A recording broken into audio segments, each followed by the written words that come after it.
friends, welcome to Madras Samayal. இன்னைக்கு நம்ம Madras Samayalல சேமியா அடை எப்படி பண்றதுன்னு பார்க்கலாம். நம்ம எப்பவுமே ஒரே மாதிரி பிரேக்ஃபாஸ்ட் பண்றதுக்கு இத செஞ்சு பாருங்க. கொஞ்சம் வித்தியாசமா அதேனா ரொம்ப நல்ல டேஸ்டா இருக்கும். இது வந்து காலையில பிரேக்ஃபாஸ்ட்க்கு அப்படி இல்லனா வந்து சாயங்காலம் ஸ்நாக்காவும் நம்ம சர்வ் பண்ணலாம். டேஸ்ட் வந்து ரொம்ப நல்லா இருக்கும்.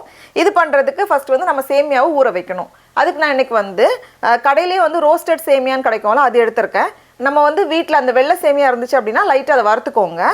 நான் இன்னைக்கு வந்து 1 கப் ரோஸ்டட் சேமியா எடுத்துர்க்கேன். இது வந்து கொஞ்சம் அந்த பிரவுன் கலர்ல இருக்கும். ஒருவேளை வறுபடாத சேமியா அப்படினா லைட்டா எண்ணெய் சேர்க்காம வறுத்துக்கோங்க.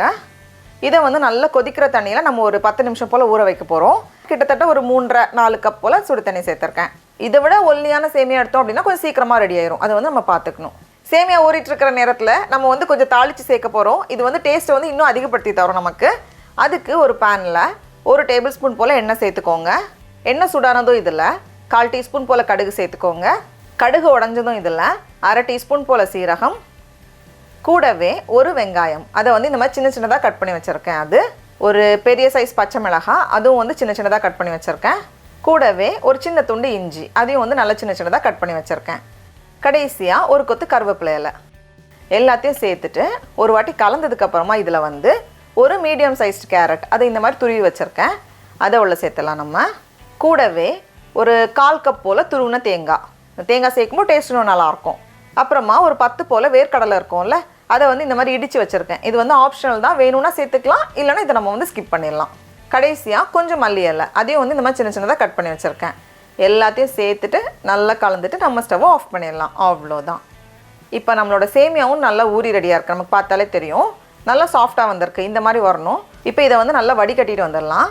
இது கூடவே நம்ம தாளித்து வச்சுருக்கோம்ல, அதையும் வந்து அப்படியே சேர்த்துடலாம். அதுக்கப்புறமா தேவையான அளவு உப்பு, நமக்கு வந்து எவ்வளோ உப்பு வேணுமோ அதை சேர்த்துக்கோங்க. எல்லாத்தையும் சேர்த்துட்டு ஒரு வாட்டி கலந்ததுக்கப்புறமா இதில் வந்து நம்ம கடலை மாவு சேர்க்க போகிறோம். அது வந்து அந்த பைண்டிங்காக நம்ம வந்து கடலை மாவு யூஸ் பண்ண போகிறோம்.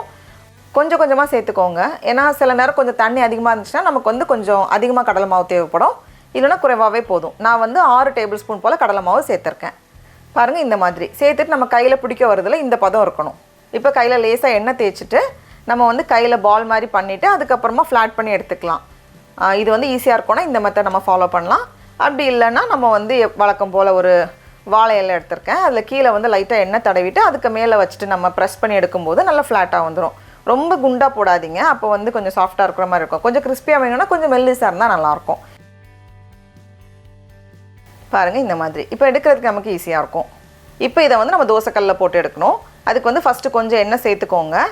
எண்ணெய் சேர்த்துட்டு அதை ஸ்ப்ரெட் பண்ணதுக்கப்புறமா இதை உள்ளே வச்சுட்டு 2 பக்கமும் நல்லா கொஞ்சம் ரோஸ்ட் ஆகி வரணும். லைட்டாக ஒரு கோல்டன் ப்ரௌன் கலர் வரும். அது திருப்புறதுக்கு முன்னாடி கொஞ்சமாக மேலே எண்ணெய் தேய்ச்சிக்கோங்க. அப்போ தான் வந்து லைட்டாக ஒரு கிறிஸ்பினஸ் நமக்கு கிடைக்கும். நமக்கு வந்து கிறிஸ்பியாக வேணும்னா நம்ம கொஞ்சம் நேரம் கூட ரோஸ்ட் பண்ணுவோம். கொஞ்சம் சாஃப்டாக போதும்னா அதுக்கு முன்னாடி ஸ்டேஜில் நம்ம எடுத்துக்கலாம்.